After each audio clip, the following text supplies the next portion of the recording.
ನಮಸ್ಕಾರ. ಕಲಿಯೋಗ ಕಾರ್ಯಕ್ರಮಕ್ಕೆ ಸ್ವಾಗತ. ನಾನು ಡಾಕ್ಟರ್ ಅಶ್ವಿನಿ ವಿ ಕೋನೂರ್, ಆಯುರ್ವೇದ ತಜ್ಞೆ ಹಾಗೂ ಯೋಗ ಪ್ರಾಕ್ಟೀಷನರ್. ಇವತ್ತಿನ ಸಂಚಿಕೆಯಲ್ಲಿ ನಾವು ಯೋಗ ಹಿಪ್ ಓಪನರ್ಸ್ ಮಾಡೋಣ. ಅಂದರೆ ನಮ್ಮ ಹಿಪ್ಸನ್ನು ಹೇಗೆ ಓಪನ್ ಮಾಡೋದು ಅಥವಾ ಸ್ಟ್ರಾಂಗ್ ಮಾಡ್ಕೊಳ್ಳೋದು ಅಂತ ತಿಳ್ಕೊಳ್ಳೋಣ. ಸೊ ಹಿಪ್ ಜಾಯಿಂಟ್ ಏನಿದೆ ಅದು ಬಾಲ್ ಆ್ಯಂಡ್ ಸಾಕೆಟ್ ಜಾಯಿಂಟ್ ಆಗಿರುತ್ತೆ. ಸೊ ಹಿಪ್ ಜಾಯಿಂಟಲ್ಲಿ ಬಾಲ್ ಆ್ಯಂಡ್ ಸಾಕೆಟ್ ಜಾಯಿಂಟ್ ಆಗಿರೋದ್ರಿಂದ ನಮಗೆ ತುಂಬ ಮೂಮೆಂಟ್ಸ್ಗಳು ಆಗುತ್ತೆ. ಅಂದರೆ ಸೈಡ್ ಮೂಮೆಂಟ್ ಆಗುತ್ತೆ, ಫಾರ್ವರ್ಡ್ ಮೂಮೆಂಟ್ ಆಗುತ್ತೆ, ಅಬ್ಡಕ್ಷನ್ ಆಗುತ್ತೆ ಅಂದರೆ ಟುವರ್ಡ್ಸ್ ದ ಬಾಡಿ, ಮತ್ತು ಅಡಕ್ಷನ್ ಆಗುತ್ತೆ, ಲ್ಯಾಟ್ರಲ್ ಮೂಮೆಂಟ್ಸ್ ಕೂಡ ಆಗುತ್ತೆ. ಸೊ ನಮ್ಮ ಹಿಪ್ಸ್ ತುಂಬ ಸ್ಟ್ರಾಂಗ್ ಆಗಿ ಇರಬೇಕಾಗತ್ತೆ.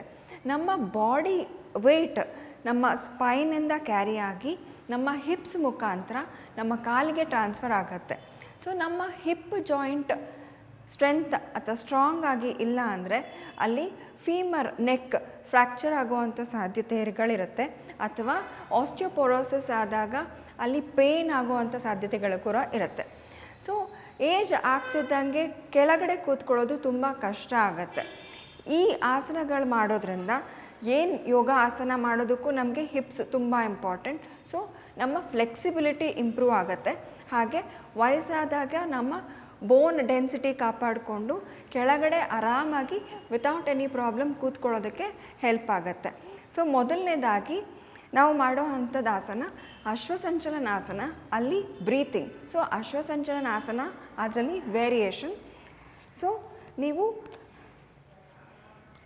ಹೀಗೆ ಅಂಬೆಗಾಲಿಡ್ತಾ ಬನ್ನಿ, ಹಾಗೆ ಒಂದು ಕಾಲನ್ನು ಮುಂದೆ ಚಾಚಿ, ಇದು 90 ಡಿಗ್ರೀಸಲ್ಲಿ ಇರಬೇಕು. ನೀವು ಬೇಕಾದ್ರೆ ಇಲ್ಲಿ ಚೇರ್ ಅಥವಾ ಇಟ್ಟಿಗೆಯ ಸಪೋರ್ಟ್ ತೊಗೊಳ್ಬೋದು ಅಥವಾ ಸ್ಟೂಲಿನ ಸಪೋರ್ಟ್ ತೊಗೊಳ್ಬೋದು. ಸೊ ಇನ್ಹೇಲ್ ಮಾಡ್ತಾ ಅಪ್, ಎಕ್ಸೇಲ್ ಮಾಡ್ತಾ ಸ್ಲೋಲಿ ಡೌನ್. ನೀವು ತುಂಬ ಮುಂದೆ ಹೋಗಬೇಡಿ, ಇದು 90 ಡಿಗ್ರೀಸಲ್ಲೇ ಇರಲಿ.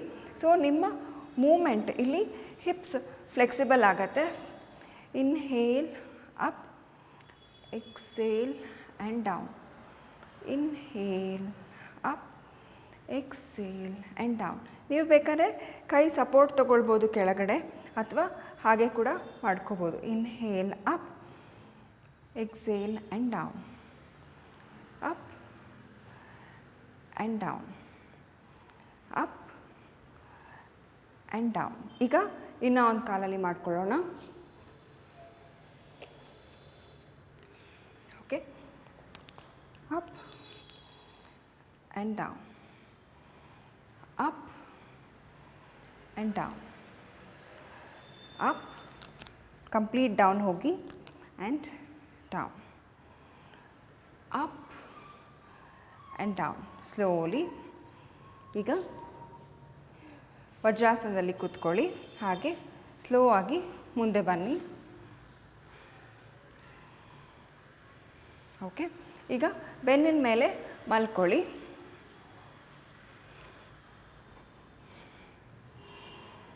ಓಕೆ, ಈಗ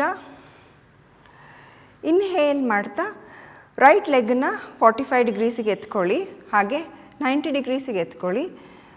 ಮಡಚಿ ನಿಮ್ಮ ಬಾಡಿಯನ್ನು ಹಗ್ ಮಾಡ್ಕೊಳ್ಳಿ. ಬೇಕಿದ್ರೆ ನಿಮ್ಮ ಚಿನ್ನನ್ನು ನೀವು ನೀ ಜಾಯಿಂಟ್ಗೆ ಇಟ್ಕೋಬೋದು, ಅಥವಾ ಯು ಕ್ಯಾನ್ ಜಸ್ಟ್ ರಿಲ್ಯಾಕ್ಸ್. ಯಾಕಂದರೆ ಇಲ್ಲಿ ನಾವು ಬರೀ ಹಿಪ್ ಓಪನಿಂಗ್ ಮಾಡ್ತಾಯಿದ್ದೀವಿ. ಈಗ ಲೆಫ್ಟ್ ಕಾಲನ್ನು 45 ಡಿಗ್ರೀಸ್ಗೆ ಎತ್ತಿ ಸರ್ಕ್ಯುಲರ್ ಮೂಮೆಂಟ್ಸ್ ಮಾಡಬೇಕು. Full complete circle. 1 2. ನಾರ್ಮಲ್ ಬ್ರೀತಿಂಗಲ್ಲಿ ಸರ್ಕ್ಯುಲರ್ ಮೂಮೆಂಟ್ಸ್ ಮಾಡಬೇಕು, ಕ್ಲಾಕ್ ವೈಸ್.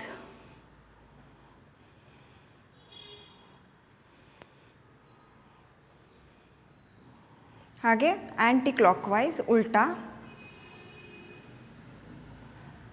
ಎಷ್ಟು ದೊಡ್ಡ ಸರ್ಕಲ್ ಆಗುತ್ತೋ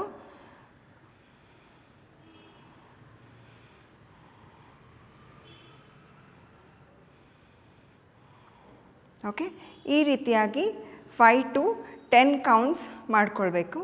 ಈಗ ಸ್ಲೋ ಆಗಿ left leg down, hands up, right leg to 90 degrees, slowly to 45 degrees, then slowly down.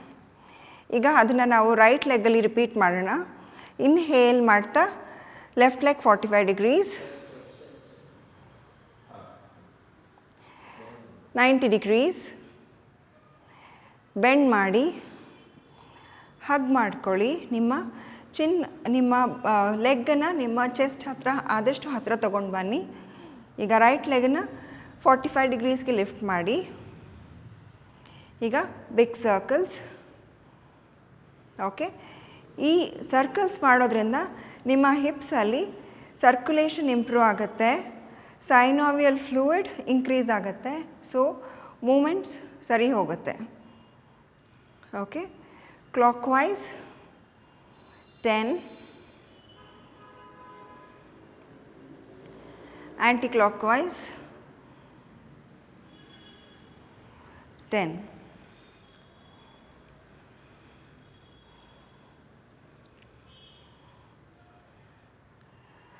Okay, ಈಗ ಸ್ಲೋಲಿ ಡೌನ್, ಕೈ ಅಪ್, ಇನ್ಹೇಲ್ ಮಾಡ್ತಾ leg 90 degrees, slowly 45 degrees and then down. Okay, ಇದು ನಮಗೆ ಹಿಪ್ಸಲ್ಲಿರೋವಂಥ ನಮ್ಮ ಜಾಯಿಂಟನ್ನು ಕಂಪ್ಲೀಟಾಗಿ ಫ್ಲೆಕ್ಸ್ ಮಾಡುತ್ತೆ. ಈಗ ಸುಪ್ತ ಬದ್ಧ ಕೋಣಾಸನ. ಇದರಲ್ಲಿ ನೀವು ಬ್ಯಾಕಲ್ಲಿ ಮಲ್ಕೊಂಡು 2 ಕಾಲನ್ನು ನಮಸ್ಕಾರ ಮುದ್ರದಲ್ಲಿ ತಗೊಂಡು ಬನ್ನಿ. ಓಕೆ, ನಿಮ್ಮ ಇನ್ನರ್ ಗ್ರಾಯಿನ್ಸ್ ವರ್ಕ್ ಆಗಬೇಕು. ಸೊ ಇದು ಮಾಡೋದ್ರಿಂದ ನಿಮ್ಮ ಹಿಪ್ಸಿಗೆ ರೇಂಜ್ ಆಫ್ ಮೂಮೆಂಟ್ ಹೆಚ್ಚಾಗುತ್ತೆ. ನಿಮ್ಮ ಮೂಮೆಂಟ್ಸ್ ಹೆಚ್ಚಾದ ಮೇಲೆ ನೀವು ಕೂತ್ಕೊಳ್ಳೋಕ್ಕೆ ಹೇಳೋಕ್ಕೆ ಈಸಿ ಆಗುತ್ತೆ, ಮತ್ತು ಬ್ಲಡ್ ಸರ್ಕ್ಯುಲೇಷನ್ ಕೂಡ ಹೆಚ್ಚಾಗತ್ತೆ. ಸೊ ಇನ್ಹೇಲ್ ಮಾಡ್ತಾ ಅಪ್, ಫೀಟ್ಸ್ ಟುಗೆದರ್, ಎಕ್ಸೇಲ್ ಮಾಡ್ತಾ ಡೌನ್. ಇದು ಎಷ್ಟಾಗತ್ತೋ ಅಷ್ಟು ಕೆಳಗಡೆ ಹೋಗಬೇಕು ನಿಮ್ಮ ಈ joints. Inhale and up, exhale and down, inhale and up, exhale and down. So ಈ ರೀತಿ ನೀವು 25 ಟೈಮ್ಸ್ ಓಪನ್ ಮಾಡಬೇಕಾಗತ್ತೆ, ಕ್ಲೋಸ್ ಮಾಡಬೇಕಾಗತ್ತೆ.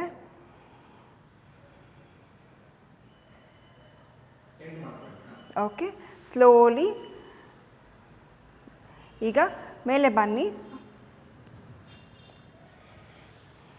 ಓಕೆ, ಸುಪ್ತ ಬದ್ಧ ಕೋಣಾಸನನ ನೀವು 5 to 30 ಟೈಮ್ಸ್ ಮಾಡ್ಬೋದು ಇನ್ 3 ಟೈಮ್ಸ್ ಗ್ಯಾಪಲ್ಲಿ. ಅಂದರೆ 5 to 30 ಟೈಮ್ಸ್ ಕಂಟಿನ್ಯೂಯಸ್ ಆಗಿ ಮಾಡಿ ಬ್ರೇಕ್ ಕೊಟ್ಟು ಮತ್ತೆ 5 to 30 ಟೈಮ್ಸ್ ಮಾಡ್ಬೋದು.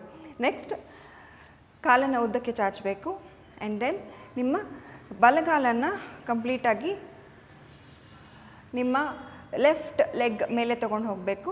ಈಗ ಎಡಗಾಲನ್ನು ಹಿಡ್ಕೊಳ್ಳಿ.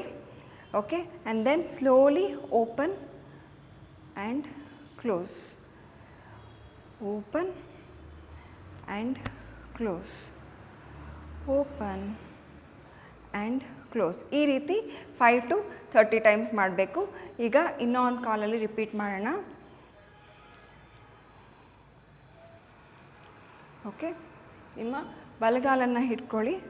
Open and close, open and close, open and close. ಈಗ ರಿಲ್ಯಾಕ್ಸ್ ಆಗಿ.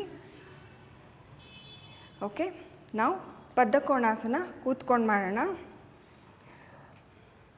ಓಕೆ, ಇನ್ಹೇಲ್ ಮಾಡ್ತಾ up, exhale and down, inhale and up, exhale and down. So ಇದನ್ನು ನೀವು ಕಂಟಿನ್ಯೂಯಸ್ಲಿ ಕೂಡ ಮಾಡ್ಕೋಬೋದು. ಸೊ ಬೇಸಿಕಲಿ ನೀವು ಮಾಡಬೇಕಾದ್ರೆ ನಿಮ್ಮ ಇನ್ನರ್ ಗ್ರಾಯಿನ್ಸ್ ವರ್ಕ್ ಆಗಬೇಕು, ನಿಮ್ಮ ಹಿಪ್ಸ್ ಕೂಡ ವರ್ಕ್ ಆಗಬೇಕು. ಸೊ ಇದು ವರ್ಕ್ ಆದಾಗ ನಿಮ್ಮ ರೇಂಜ್ ಆಫ್ ಮೂಮೆಂಟ್ ಹೆಚ್ಚಾಗತ್ತೆ, ನಿಮಗೆ ಮುಂದೆ ಮಾಡುವಂಥ ಆಸನಸ್ ಕೂಡ ಈಸಿ ಆಗುತ್ತೆ. ನೆಕ್ಸ್ಟ್ ನಾವು ಶಶಂಕಾಸನದಲ್ಲಿ ವೇರಿಯೇಷನ್ ಮಾಡೋಣ. ಇದರಲ್ಲಿ ಶಶಂಕಾಸನ, ವೈಡ್ ಲೆಗ್ ಶಶಂಕಾಸನ ಮಾಡೋಣ. ಇದರಲ್ಲಿ ನೀವು ವಜ್ರಾಸನಕ್ಕೆ ಬಂದು ಸ್ಲೋಲಿ ನಿಮ್ಮ ಕಾಲನ್ನು ಎಷ್ಟಾಗತ್ತೋ ಅಷ್ಟು ಅಗಲಕ್ಕೆ ತೊಗೊಂಡು ಹೋಗಿ ನಿಮ್ಮ 2 ಕಾಲಿನ ಮಧ್ಯಭಾಗದಲ್ಲಿ ಕೂತ್ಕೊಳ್ಳಿ. ಸೊ ಎಷ್ಟಾಗತ್ತೋ ಅಷ್ಟು ಮುಂದೆ ತೊಗೊಂಡು ಹೋಗಿ ನಿಮ್ಮ ಕೈಯನ್ನು ವಾಕ್ ಮಾಡಿಕೊಂಡು ಸ್ಲೋಲಿ ನೀವು ಬೆಂಡಾಗಿ ನಿಮ್ಮ ಹಣೆಯನ್ನು ಕೆಳಗಡೆ ಇಡಿ. ಈ ಪೊಸಿಷನಲ್ಲಿ ನಾರ್ಮಲ್ ಬ್ರೀತಿಂಗಲ್ಲಿ ಇದ್ದರೆ ನಿಮಗೆ ಸರ್ಕ್ಯುಲೇಷನ್ ಕೂಡ ಇಂಪ್ರೂವ್ ಆಗುತ್ತೆ. ಇನ್ಹೇಲ್ ಮಾಡ್ತಾ ಮೇಲೆ ಬನ್ನಿ slowly. Okay, then knees together and relax. ಈ ಆಸನ ನೀವು ಮಾಡೋದ್ರಿಂದ ನಿಮ್ಮ ಹಿಪ್ಸ್ ಓಪನ್ ಆಗುತ್ತೆ, ನಿಮಗೆ ಡೈಜೆಷನ್ ಕೂಡ ಇಂಪ್ರೂವ್ ಆಗುತ್ತೆ. ಥೈಸ್ ಮತ್ತು ಹಿಪ್ಪಲ್ಲಿ ಅಕ್ಯುಮುಲೇಟ್ ಆಗಿರೋವಂಥ ಫ್ಯಾಟ್ ಕೂಡ ಕರಗೋಕ್ಕೆ ಶುರು ಆಗುತ್ತೆ. ಸೊ ಈ ಆಸನಗಳನ್ನು ನೀವು ಎವ್ರಿ ಡೇ 10 to 15 ಮಿನಿಟ್ಸ್ ಮಾಡ್ತಾ ತಿಂಗಳಿಗೆ 2 ಮಂತ್ಸ್ ಅಲ್ಲಿ ನೀವು ಇದರ ರಿಸಲ್ಟನ್ನು ಪಡ್ಕೋಬೋದು. ಸೊ ಆಫ್ಟರ್ ಅ ಮಂತ್ ನೀವು ಆಸನಗಳನ್ನು ಮಾಡೋಕ್ಕೆ ಹೋದರೆ ನಿಮ್ಮ ಫ್ಲೆಕ್ಸಿಬಿಲಿಟಿ ಕೂಡ ಇಂಪ್ರೂವ್ ಆಗಿರುತ್ತೆ. ಸೊ ಸುಪ್ತ ನೀವು ಶಶಂಕಾಸನ ವೇರಿಯೇಷನ್ ಮಾಡಿದಾಗ, ಹಿಪ್ ಓಪನರ್ಸ್ ಮಾಡಿದಾಗ ನಿಮ್ಮ ಬ್ಲಡ್ ಸರ್ಕ್ಯುಲೇಷನ್ ಇಂಪ್ರೂವ್ ಆಗುತ್ತೆ, ಹಾಗೆ ಡೈಜೆಷನ್ ಕೂಡ ಇಂಪ್ರೂವ್ ಆಗುತ್ತೆ. ಸೊ ಇವತ್ತಿನ ಸಂಚಿಕೆಯಲ್ಲಿ ನಾವು ಸಾಕಷ್ಟು ವಿಷಯಗಳನ್ನ ತಿಳ್ಕೊಂಡ್ವಿ. ಹಿಪ್ ಓಪನರ್ಸ್ ಹೆಂಗೆ ಮಾಡೋದು ಅಂತ ಕೂಡ ತಿಳ್ಕೊಂಡ್ವಿ. ಇವತ್ತಿನ ಹೆಲ್ತ್ ಟಿಪ್ಸ್ ಏನು ಅಂದರೆ, ನಿಮ್ಮ ಹಿಪ್ ಜಾಯಿಂಟ್ ಸ್ಟ್ರಾಂಗ್ ಆಗಿ ಇರೋಕ್ಕೆ ನೀವು ಡಯಟನ್ನು ಮೇಂಟೈನ್ ಮಾಡಬೇಕಾಗತ್ತೆ. ನೀವು ಪ್ರೋಟೀನ್ ಅಂಶನ ಕನ್ಸ್ಯೂಮ್ ಮಾಡಬೇಕಾಗತ್ತೆ, ಫ್ಯಾಟನ್ನ ರೆಡ್ಯೂಸ್ ಮಾಡಬೇಕಾಗತ್ತೆ. ಇದಾಗಿತ್ತು ಇವತ್ತಿನ ಕಲಿಯೋಗ ಕಾರ್ಯಕ್ರಮ. ಮುಂದಿನ ಸಂಚಿಕೆಯಲ್ಲಿ ಮತ್ತೆ ಭೇಟಿಯಾಗೋಣ. ನಮಸ್ಕಾರ.